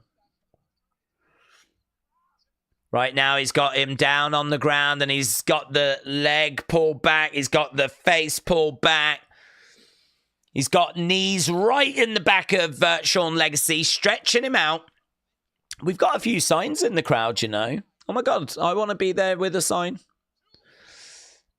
I don't know, what's that say? I don't even know what the sign says. Over against the ropes, shot coming in. Sean, something, Legacy sign maybe. We love Sean Legacy. It's a rubbish sign. Honestly, you should be ashamed. You had one job. There's not even anyone behind the person holding the sign. They're not even blocking anyone. They could have gone bigger.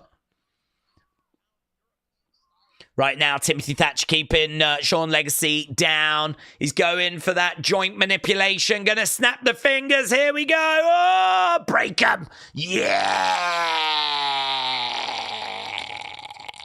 I think the sign actually says, Mama loves you, Sean. Blah, blah, blah. It says, Mama loves you, Sean. It looks like it says Sean Legacy. Mama loves you, Sean Legacy. What does this mean? It's not even his name. Mama loves you, Sean Legacy. You should be ashamed. Over against the rope, shot coming into the midsection there by Sean Legacy. Driving Timothy Thatcher back. And again, there's a dude in the crowd dressed as a king. And I feel like I've seen him at NXT shows. I want to be in the crowd dressed like a king. I'm English as well. 1, 2, kick out. Right now, Sean Legacy being kept down. Few people cheering.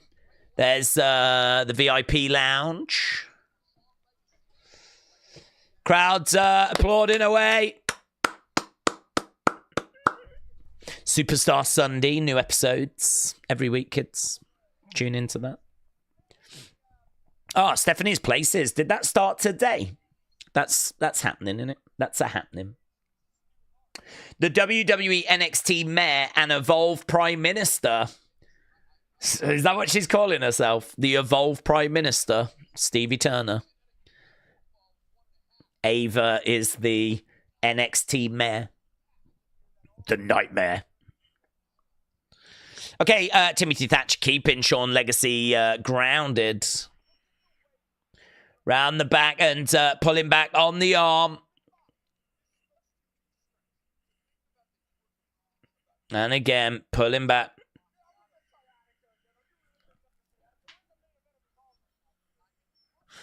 Knee still in the back. 6 smile on the face of Timothy Thatcher.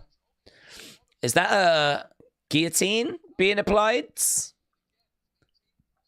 I think Pete Rosenberg just said Timothy Thatcher's got a face only a mother could love. It's a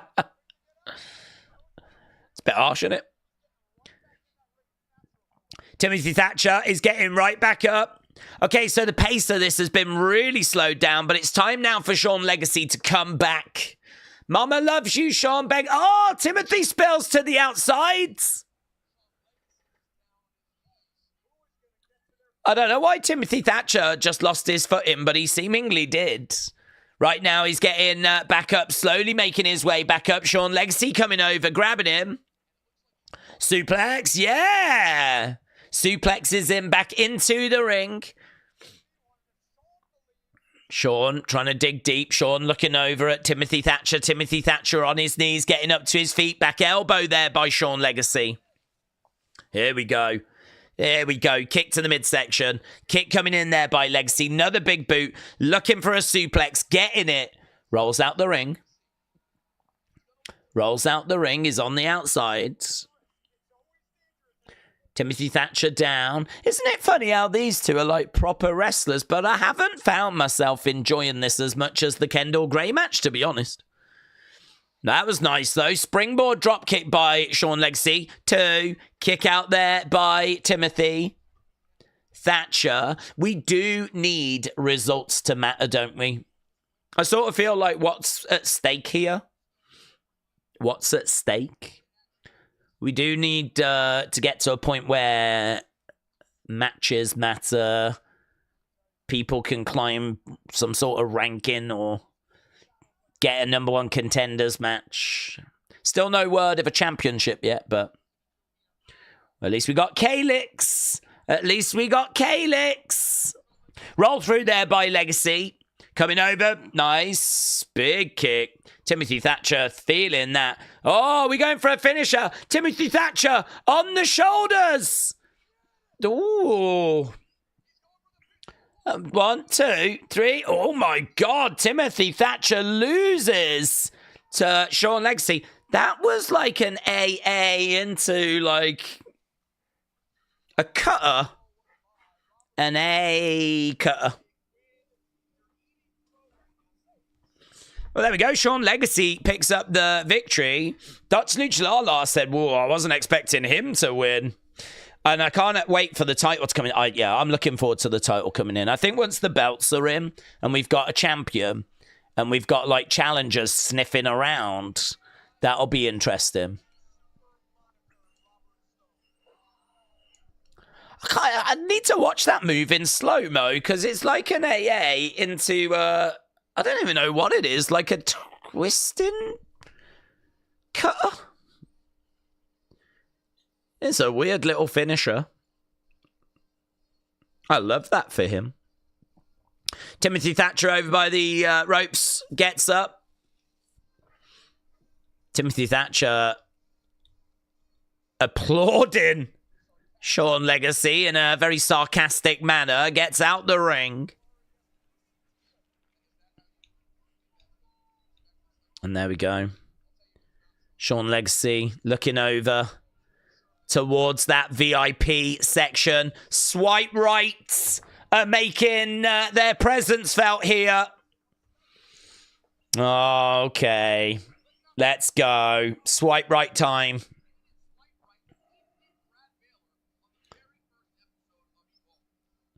So we've got Sean Legacy in the ring. He's going to need backup. Here's backup. Jack Cartwheel. Ice Williams, is he going to jump in? What's the VIP woman being vocal for? Huh? Shut up. You're not allowed to have an opinion. You just stand there handing out drinks. Okay, so we've got 6 guys in the ring right now. Ice Williams is like, nah, man. He changes teams. He switches sides. Okay, well, Swipe Right need to get a couple of people now. There we go. Swipe Right, they're walking away. Swipe Right strike me as a couple of lads that could be in Saved by the Bell. In fact, that could be Zach and AC Slater. And I think that's why I like them. Well, there we go. That was WWE Evolve. It was short. It did not offend. There were some good moments. I do not find myself being bored, although I do wish the main event had a bit more excitement. There is that kind of criticism that's labelled at Timothy Thatcher, that he is someone that is very old school. He's someone that's all about mat-based wrestling and control and position and joint manipulation, and to the point where he's not there to put on like a spectacle so much. It's solid. That's what you can say about Timothy Thatcher. He's a challenge. He's a difficult opponent. He's credible. It's solid. But it's not going to be spectacular. It's not going to be, dare I say, heart racing. Although with the right opponent, it probably could be. But yeah, I sort of found the main event a bit of a step down. But we got Calix. I like Kendal Gray. I wish we could turn up the relationship between Carly Bright and Kendal Gray. I would love for that relationship to be, at the moment, like she was just sat there with some pom-poms.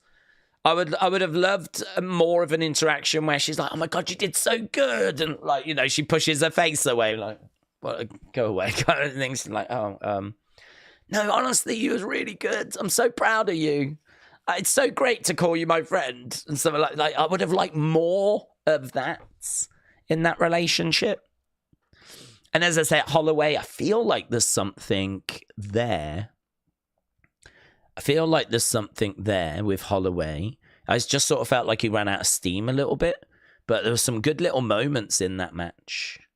But I'd move away from the singlet. I'd look to get him like... he's so tall and he's got such a moody face. He just feels so perfect for some sort of gimmick. Feels perfect for something, and I can't quite figure out what it is, but I do see him being in black trousers and a black shirt and being maybe in a cult, or, you know, he could have been flipping the master of ceremonies for The Undertaker.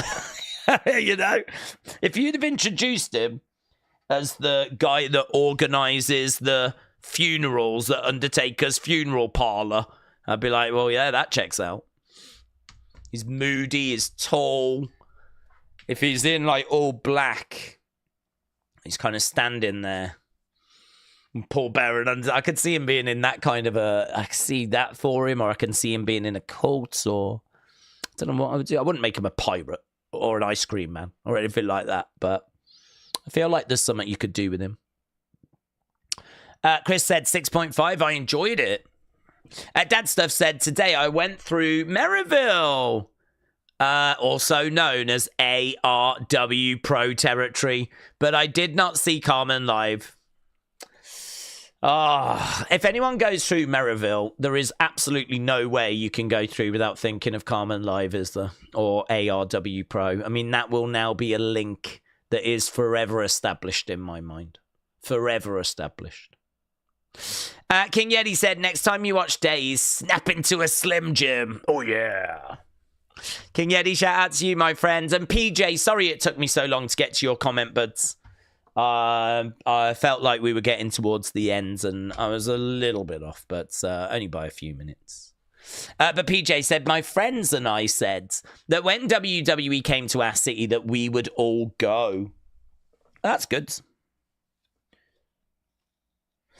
The tickets went on sale, but they said they can't go because they're too expensive. That is a thing. I let it go, but it turned out they both got tickets and went without me. Oh, my God. Well, mate, I didn't see that twist. I did not see that twist. That was a walk. That was a walk. Well, I mean, like, wow, that is really disappointing for them to say, like, that they can't go because the tickets are too expensive and then they end up just buying them anyway.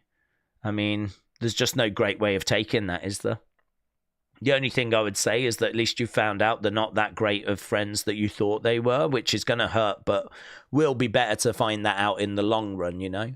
And there's plenty of wrestling fans out there. There's plenty of people that you can go to shows with. It's can be hard though, can't it, to find people like that are already in your kind of circle. I've always thought about that though. Imagine if there was a service where you could say that you're going to a show on your own and maybe someone else is going to the show on their own, and it's like arranged to meet up with a fellow wrestling fan that's going on their own. Imagine that. Imagine like Raw, it's in London on Monday. I'm sure there's people going to that on their own, but imagine if you went to this app, just put in that you was going, and someone else put in that they were going and they were on their own, and you could arrange to meet up for like a drink, like, John? Yeah. Barry? Yeah. How you doing, man? Yeah. And like, do you know what I mean? Like, that might be pretty cool as a way, because with wrestling, it is a bit niche. It's not something that everyone's like crazy into. I mean, that it doesn't exist to my knowledge, but I suppose you could use Twitter that way. But yeah, that sucks. I can see there's quite a lot of responses to this though. Frankie said, bro, they ditched you. It's better to find out now. Felix is like, bro, WTH. Nightmare said, I'd get new friends. PJ said, I know, it sounds childish, but it upset me. No, I don't think it sounds childish. No, I don't think that sounds childish. I think that sounds like a betrayal. I think that sounds something which all of a sudden makes you question. It's more than just the show, isn't it? And maybe it isn't.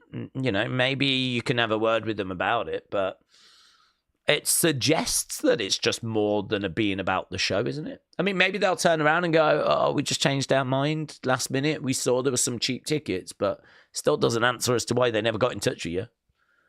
If they had cheap tickets, why didn't they pick up 3? I don't think that sounds childish.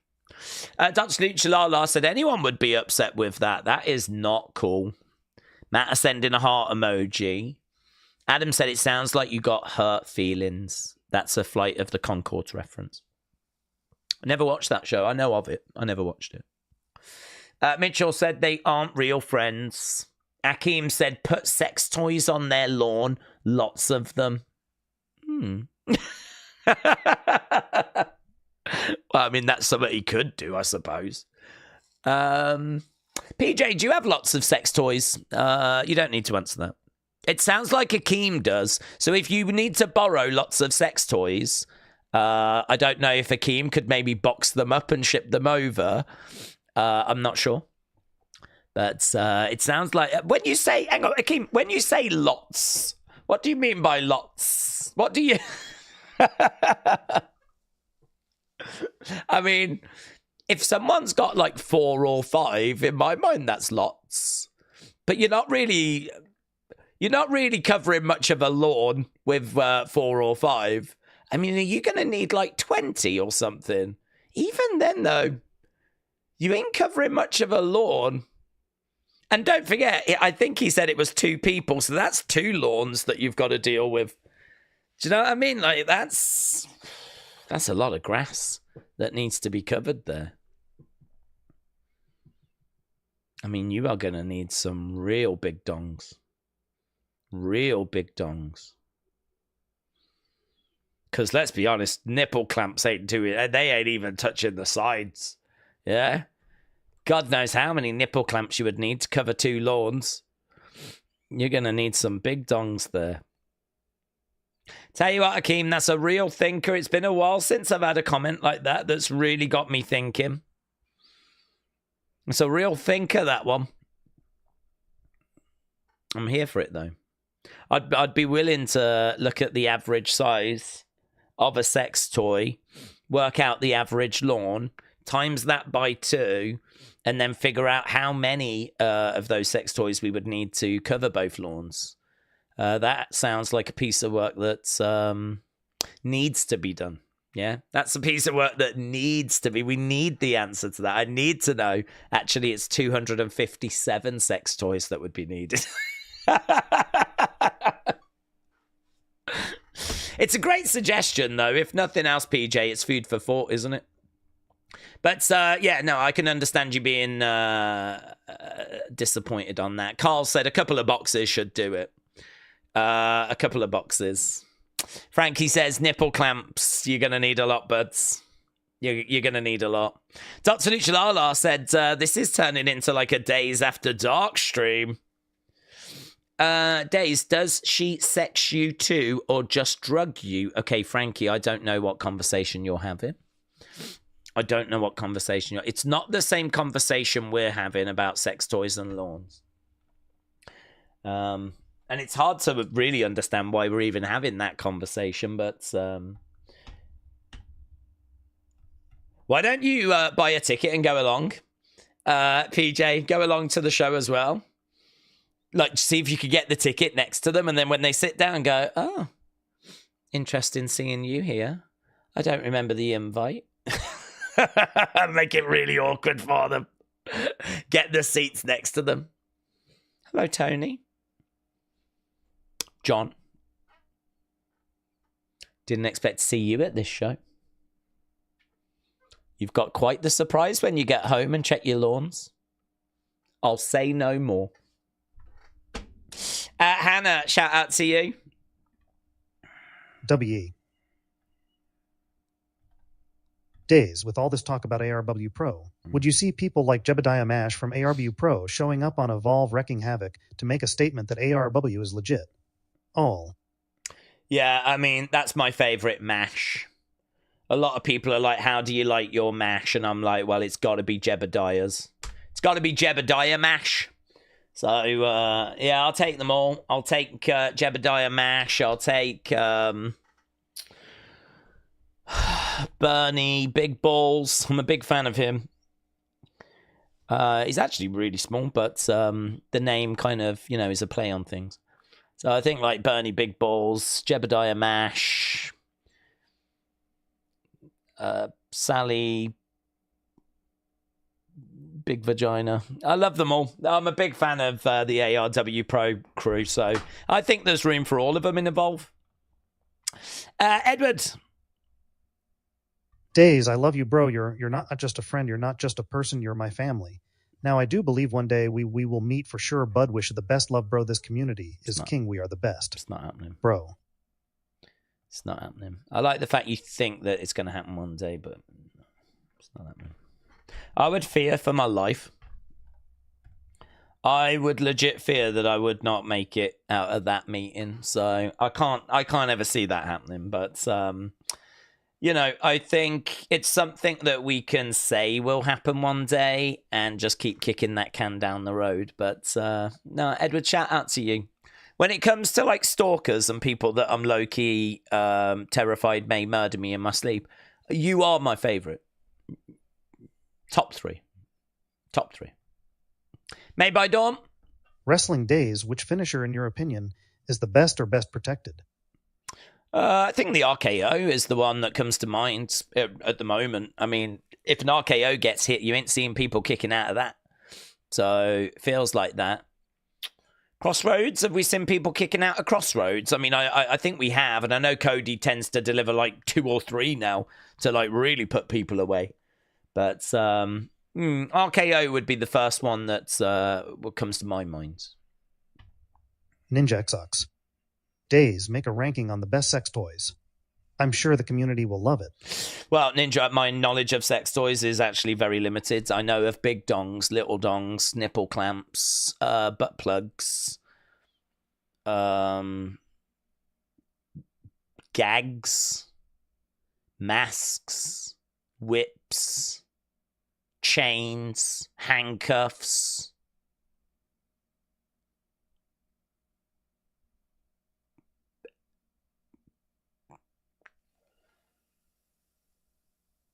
That might be it. That might be it. I think you can get double-ended dongs as well, but I mean, I don't know. That's not a world that I venture in, to be honest. You know me. My life is nowhere near as exciting as that, unfortunately. But this is why I need to stop spending money on figures and CDs and DVDs. I need to save my money so that then I can have these kind of experiences, debauched experiences. Really, what I'm trying to do is save up for a house, get that deposit sorted so that then I can spend my money on sex toys. And then, you know, we can have this conversation and a more in-depth conversation. So it's a journey that I'm on at the moment. And I'm still just starting out on that journey. Lube. That's a thing, isn't it? Lube. Never forget. Nightmare. New math question. Here we go. If Tom and Paul each have a 1-acre lawn, how many sex toys would it take to cover their lawns? It's a good question. You'd need to find the average size, wouldn't you? You would need to find the average size. Can I Google it? I'll Google it. Average size of a sex toy. Between 4 to 6 inches with a circumference of about 4 to 5. So what's 4 to 6 inches in acres? 4 to 6 is 5, isn't it? 5 inches in acres.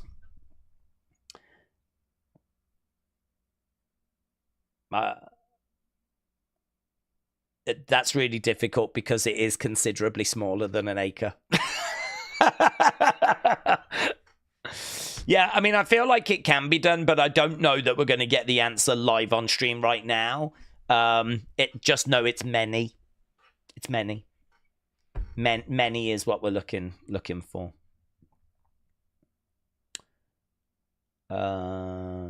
It says that the length of many vibrators and dildos are 4 to 6 inches. However, some companies do feature products that are considerably larger than that. I'm guessing that's for your larger lady. And they do vary. So this is from Discover Magazine. There's even an article on how big is too big. How big is too big? But I feel like we are so far removed from wrestling right now that we're in very dangerous territory. But I'm all right with going into dangerous territory during our Evolve streams. If we can't dabble in a bit of danger during the Evolve streams, then when can we? Yeah, when can we? Nightmare said, I definitely wasn't expecting this conversation. PJ said, my super chat started, or it did, PJ. It did. You'll have to thank your friends for being so moody towards you because they have prompted one of the sexiest conversations that this channel has ever seen. Dr. Luchalala is like, nah, this is related 100%. There is a connection. You might struggle to find it, but it's definitely there. But anyway, I'm going to go and work on Unseen. Chris, though, said 1 acre would equal 43,560 12-inch dildos. So that means if they were the average 6-inch, we're looking at 87,000 6-inch dildos to cover an acre. I mean, not even people that make dildos probably have that much stock in stock. I can't imagine that there are companies sat on, I mean, not literally, 87,000 dildos. Even Ann Summers or Victoria's Secrets, I don't even know if they've got a stock holding that can rival that. So I think, honestly, it was... do you know what? It's very rare that I say this. I think it's a bad idea. Honestly, I think it's a bad idea. I'm gonna say don't do it. So, PJ, if you've learnt one thing from this stream, I hope it's that, my friends. I hope it's that. I wouldn't even look into it. It really does feel like a dead end to me, so... There we go. Thanks for watching. Appreciate the support. It was great seeing Calix. And stay safe out there, kids. Stay safe.